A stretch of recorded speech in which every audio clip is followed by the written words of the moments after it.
Market अपने high से गिरा है और दीपावली सेल लगी हुई है। तो यहां पर हम ऐसे स्टॉक को पकड़ते हैं जिसका वैल्यूएशन भी सही हो और ग्रोथ भी सुपर से ऊपर हो, लेकिन दोनों बात एक साथ हो, ये कैसे पॉसिबल है? तो पॉसिबल करेंगे आज की वीडियो में एक ऐसी स्ट्रेटजी जिससे आप फ्री में घर बैठे स्टॉक ढूंढ पाएंगे जो इस मार्केट की वोलेटिलिटी में आपको लो वैल्यू पर मिल रहे हैं और ग्रोथ का पोटेंशियल सुपर से ऊपर। और इस स्ट्रेटजी का नाम है GARP स्ट्रेटजी। तो क्या है, प्रैक्टिकल दिखाऊंगा, स्क्रीनर पे जाऊंगा, स्टॉक का नाम भी आ जाएगा। तो पहले स्ट्रेटजी को समझते हैं, लेकिन पहली बार आए हैं तो भैया चैनल को सब्सक्राइब कर लीजिए, बेल आइकॉन हिट कर लीजिए। और आपको अगर रहना है दूसरों से आगे तो ज्वाइन बटन से यूट्यूब मेंबरशिप ज्वाइन कर लीजिए। 799 का प्लान है, हर वीक एक वीडियो और रोज कुछ लर्निंग आपको पोस्ट के रूप में मिलती है जो रखती है दूसरों से आगे।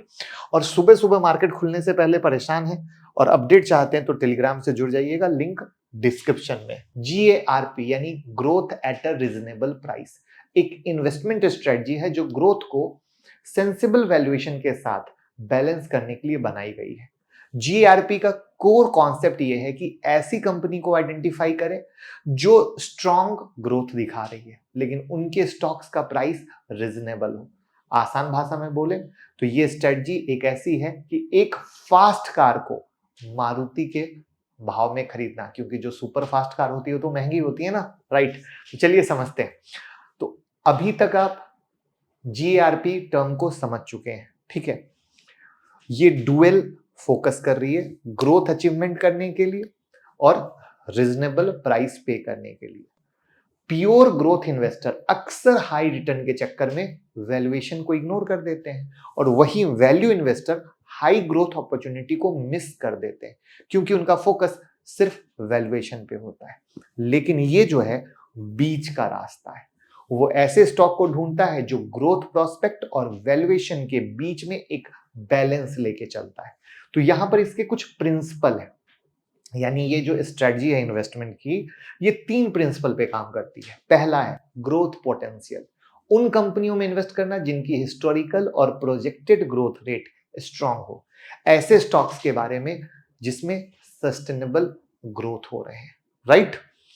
वैल्यूएशन का डिसिप्लिन, तो ये इंश्योर करना कि स्टॉक का प्राइस उसके ग्रोथ पोटेंशियल के हिसाब से सही तरीके से जेन्युइन वैल्यूएशन को रिफ्लेक्ट कर रहा हो, जो अक्सर पी रेशियो और पीजी रेशियो जैसे मैट्रिक्स से मेजर किया जाता है। और तीसरा है सस्टेनेबल ग्रोथ, ऐसे बिजनेस पर फोकस करना चाहिए जिनका कॉम्पिटिटिव एडवांटेज सस्टेनेबल हो और स्ट्रॉन्ग फंडामेंटल हो।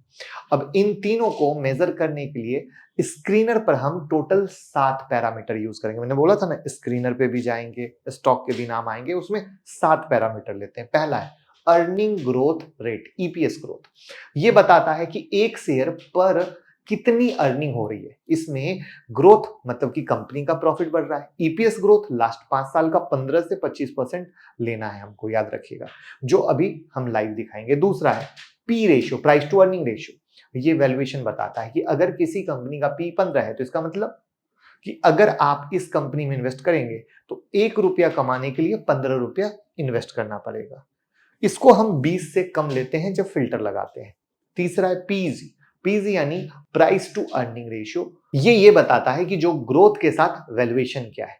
ये 1 से कम हो तो बेटर है और मैक्स 1.2 लेंगे। तीसरा ROE, रिटर्न ऑन इक्विटी। ये बताता है कि कंपनी ने जितना पैसा मार्केट से उठाया है इक्विटी शेयर बेच के, उस पे कितना रिटर्न कमा पा रही है, और ये कंपनी की इफिशियंसी को बताता है। सो हमको इफिशियंसी ज्यादा चाहिए, इसलिए ROE 15% से ज्यादा लेंगे।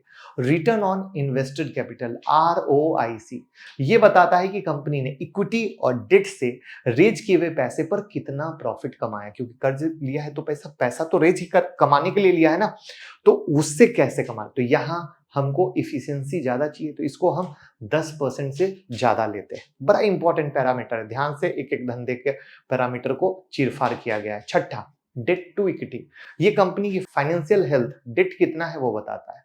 ये जितना कम उतना अच्छा, तो ये 1 से कम होना चाहिए। सातवां है मार्केट कैप, मार्केट कैप यानी मार्केट का साइज, कंपनी का साइज। ये टोटल आपके ऊपर डिपेंड करता है। ऊपर 6 पैरामीटर, तो आप स्मॉल कैप का सेलेक्ट करें, मिड कैप का सेलेक्ट करें, लार्ज कैप का सेलेक्ट करें, ये आपका है। अब समरी क्या बनी, नोट कर लीजिएगा अपने नोटबुक में, नहीं हो तो जल्दी से ले आइए। 5 ईयर ईपीएस जो ग्रोथ है, कितना बोला था वीडियो में, जल्दी से कमेंट में बताइए। ग्रेटर देन और इक्वल 15%। ठीक है। दूसरा था पी रेशियो, कितना बताया था, लेस देन 20। पीजी रेशियो क्या बताया था, पीजी रेशियो लेस देन और इक्वल टू 1.2, राइट। आरओई कितना था, याद है, 15%। इस सबको दिमाग में छाप लो। आरओआईसी ग्रेटर देन और इक्वल टू 10%। ठीक है। और डेट टू इक्विटी, मजा आ रहा है सीखने में तो लाइक कीजिएगा और कमेंट में बताइएगा कि सर ऐसी वीडियो बनाते रहिए। ये क्या था, लेस देन 0.5। ये हमारे पैरामीटर थे। इसमें मार्केट कैप हमें ऐड करना है, राइट है, हमें हमारे हिसाब से। चलिए चलते हैं। लाइक कर दिया ना 5000, कंजूसी तो नहीं की। अब यहां पे आ गए स्क्रीनर पे। ये स्क्रीनर यूज करते हैं, screener.in, आपको पता है। यहाँ पे ये स्क्रीनर का लिंक है जहां पर हम जाते हैं। तो ये जो आपके लिखा था वो चीज मैंने यहाँ पर फिल्टर की, और फिल्टर करके मैं रन चलाऊंगा तब स्टॉक आएगा। लेकिन यहाँ पर एक चीज जो आपको करनी है अपने हिसाब से, क्योंकि मुझे सब दिखाना है इसलिए मैंने यहाँ पर ऐड नहीं किया है। बट आपको अगर इसके फिल्टर में लार्ज कैप का लगाना है तो आपको मार्केट कैप ऐड करना पड़ेगा, स्मॉल कैप का मार्केट ऐड करना पड़ेगा, मिड कैप में मिड कैप का मार्केट कैप ऐड करना पड़ेगा। तो ये उसके हिसाब से फिल्टर देगा। तो चलो इसको बटन दबा दिया। अब जैसा कि मैंने बोला था ये सबका आ गया, कोई बाय सेल रिकमेंडेशन नहीं है, सिखा रहा हूं, ठीक है। क्योंकि क्या होता है, वीडियो बनाओ और लोग सडनली अरे बाबा ओहो आ गई रिकमेंडेशन, ऐसा नहीं। सिखा रहा हूं, खुद के बॉस बनोगे तो डर नहीं लगेगा। कभी किसी के कहने से इन्वेस्टमेंट नहीं होती। रेलवे डिफेंस के गिर रहे हैं, लोग परेशान हो रहे हैं ना, इंस्टाग्राम पे रोज क्वेरी आ रही है, क्यों, क्योंकि उनको पता ही नहीं क्या हो रहा है।